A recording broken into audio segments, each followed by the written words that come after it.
భారతీయుల 500 ఏళ్ల కల అయోధ్య రామ మందిరంలో నేడు మరికొద్ది సేపట్లో అయితే బాలరాముని ప్రాణప్రతిష్ఠ చేస్తున్న నేపథ్యంలో ఇక్కడ అంటే భద్రాద్రి జిల్లా వ్యాప్తంగా కూడా అన్ని చోట్ల ఈ యొక్క నామ స్మరణతో అయితే మారుమోగుతున్న పరిస్థితి కూడా ఉంది. ఈ నేపథ్యంలోనే ఈ కొత్తగూడెంలో ఉన్నటువంటి రామాలయంలో మనం ఉన్నాము. ఇప్పుడు ఇక్కడ సంబంధించినటువంటి అసలు అయోధ్యకు సంబంధించి మరికొంత విషయం అయితే ఇక్కడ ఉన్నటువంటి వారిని అడిగి తెలుసుకునే ప్రయత్నం చేద్దాం. సార్ చెప్పండి, ఏదైతే అయోధ్యలో ఈరోజు అంటే 500 ఏళ్ల కళకు సంబంధించినటువంటి బాలరాముని విగ్రహ ప్రతిష్ఠ చేస్తున్నారు, దీనిపై మీ స్పందన ప్రకారమే ఇది 14 ఏళ్ల క్రితము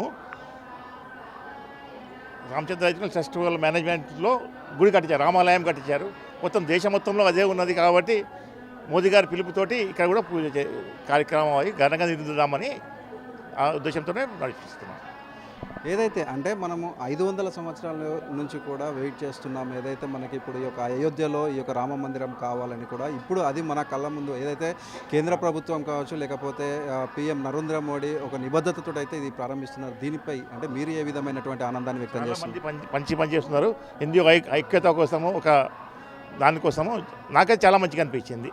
అది గారు చెప్పండి, ఏదైతే ఇప్పుడు అయోధ్య రామ మందిరానికి సంబంధించి అక్షింతలు కావచ్చు లేదంటే మరికొన్ని కూడా అంటే ఏదైతే ఇప్పుడు దీపాలు వెలిగించాలి ఇవన్నీ కూడా చెప్పిన పరిస్థితి, దీనిపై మీరేంటి?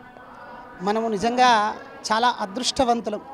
ఎందుకంటే మన పూర్వీకులు ఎంతగానో పోట్లాడాడు రాముడి మందిరం కట్టించాలి అని చెప్పి. మన తాతలు ముత్తాతలు పెళ్లిలో జరుపుకునేటప్పుడు తాతల ముత్తాతల పేర్లు చెప్తే కానీ మన వధువు పేరు వరుడి పేరు చెప్పం సంకల్పంలో, అంటే హిందూ సాంప్రదాయంలో జరిగేటువంటి పెళ్ళిలో. అలాంటప్పుడు మన యొక్క ధర్మం మన యొక్క శ్వాస ఏమిటి అంటే రామ మందిరం కట్టుకోవాలి అని చెప్పి మన తాత ముత్తాతలు ఎంతో ప్రాణ త్యాగం చేస్తే కానీ రామ మందిరం ఇవాళ కట్టుకుంటున్నాము. అంటే ఆ గర్వాన్ని నిజంగానే వాళ్ళు కట్టలేకపోయినా సరే మనం కడుతున్నాము కాబట్టి, మన తరం వచ్చినప్పుడు మనం కట్టుకుంటున్నాం కాబట్టి మనం ఇంకా పెద్దగా చూపించుకోవాలి. మన ఇంట్లో మనం పెళ్లి చేస్తున్నామంటే ఇంత గొప్పగానో చూపించుకుంటాము, అయ్యో నా కూతురు పెళ్ళి ఇంత వైభవంగా చేస్తున్నానని చెప్పి. మరి భారతదేశానికి గొప్పనైనటువంటి ఆదర్శమూర్తి రాముడు. అటువంటి రాముడికి జరుగుతున్నటువంటి ప్రతిష్ట అంటే రాముడు పుడుతున్నాడు, మళ్ళీ భారతదేశానికి మళ్ళీ త్రేతాయుగం వచ్చిందేమో, అటువంటి యుగంలో మళ్ళీ మనం ఉంటున్నామేమో, రాముడు పరిపాలిస్తాడేమో. నిజంగా అటువంటి రాముడు పుట్టి ఇక్కడ ఇవాళ ఇంత వైభవంగా నడిపించుకుంటున్నాము అంటే మనం త్రేతాయుగంలో రాముడితో పాటు ఏదో ఒక రూపంలో సీతా అమ్మవారిని అన్వేషించినటువంటి వానరంలాగా మనం ఉండవచ్చును. అందుకే ఇంత వైభవంగా ఈరోజు ఇంత ఆనందంగా ప్రతి ఒక్కరూ ఇది నా కర్తవ్యం, నా రాముడు, నా దేవుడు, నా ధర్మం అని చెప్పి ప్రతి ఇంట కదిలినటువంటి ఆనందమైనటువంటి విషయం ఇది ప్రతిష్ఠించుకోవడం అంటేనే మనల్ని మనం మళ్ళీ ఉద్దీపించుకోవడం. అంటే మనలో ఉన్నటువంటి ధర్మాన్ని, మనలో ఉన్నటువంటి గొప్పతనాన్ని, మన పూర్వీకులైనటువంటి తరాలందరినీ కూడా మళ్ళీ గుర్తు చేసుకోవడం. పితృదేవతల్ని గుర్తు చేసుకుంటే మన వంశం అభివృద్ధి చెందుతుంది.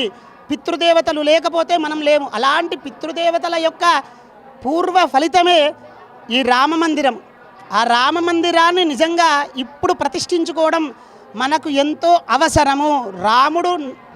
రామో విగ్రహవాన్ ధర్మం అంటేనే రాముడు, రాముడు అంటే ధర్మం. ఇంకో రకమైనటువంటి రూపాన్ని మనం ధర్మంలో చూడలేము, ఏ దేవుణ్ణి ధర్మరూపకంగా చూడలేము. అందుకే రాజాదిరాజాయ ప్రసన్నిజాహనే అన్నట్టుగా రాముడు మాత్రమే రాజు ఉంటేనే, రాజు మంచిగా పరిపాలన చేస్తేనే ఆ రాజ్యం సుభిక్షంగా ఉంటుంది. తండ్రి తప్పు చేస్తే ఆ ఫలితం సంతానం అనుభవించి తీరవలసిందే.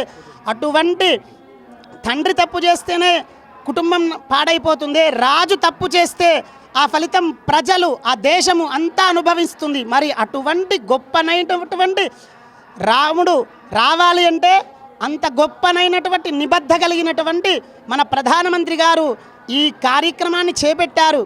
రాముడు తనంతటిగా తాను రావాలి అనుకుంటే అటువంటి వ్యక్తిని ఎంచుకుంటాడు.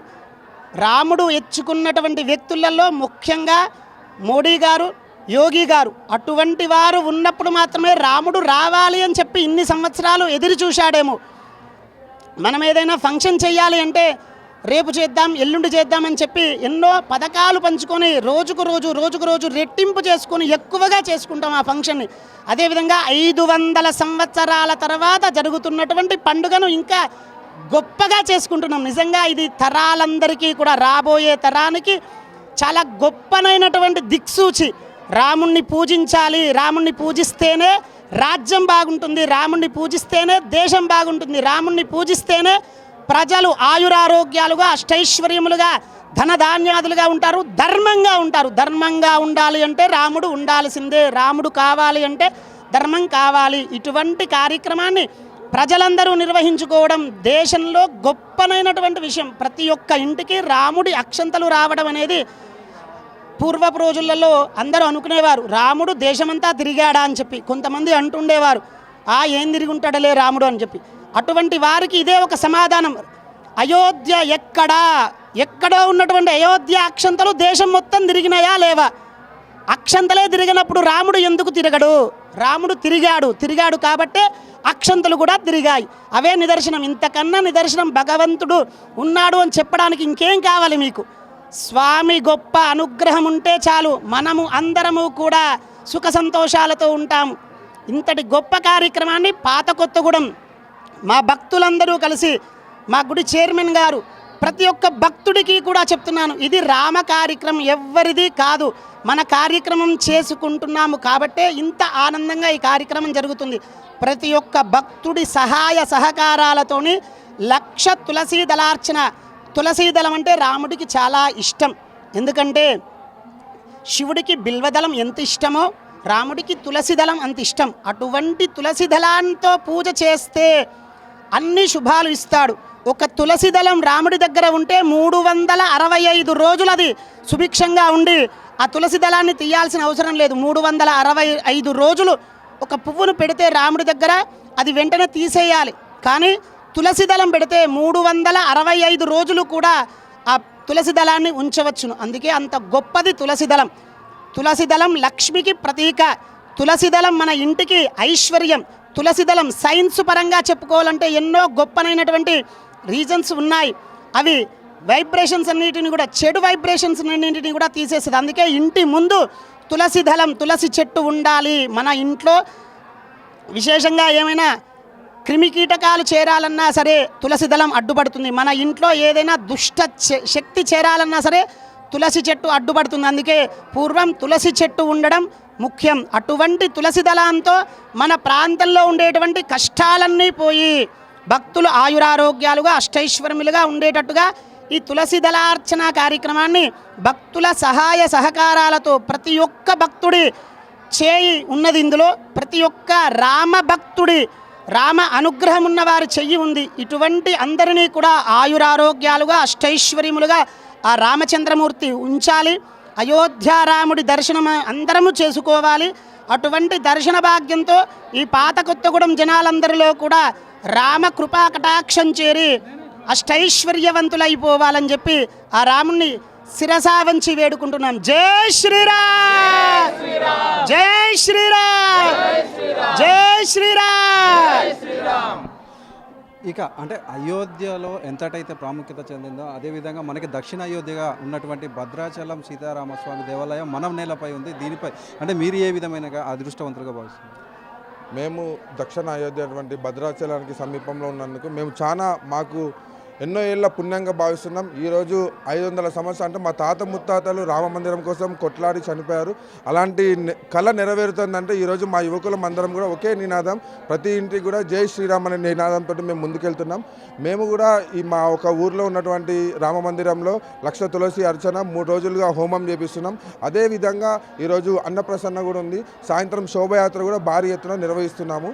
దీనికి ఇక్కడ సహకరించిన వాళ్ళందరికీ కూడా మేము ధన్యవాదాలు తెలియజేస్తున్నాం. జై శ్రీరామ్, జై శ్రీరామ్, జై శ్రీరామ్.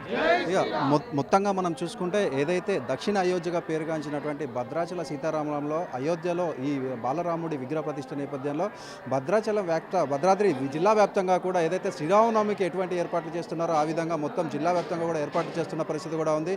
ఇటు తీర్థ ప్రసాదాలతో పాటు పానకాలు ఇవన్నీ కూడా అంటే జాతీయ రహదారి వెంట కూడా పంచుతున్న పరిస్థితి కూడా ఉంది. మొత్తంగా మనం చూసుకుంటే అయోధ్య శ్రీరాముడి ప్రాణప్రతిష్ఠ ఇక్కడ భద్రాద్రిలో అయితే ఒక రామనామ స్మరణతోటి మారుమోగుతున్న పరిస్థితి కూడా ఉంది. కెమెరామెన్ ఆనంద్తో నవీన్, రాజ్ న్యూస్, భద్రాద్రి జిల్లా.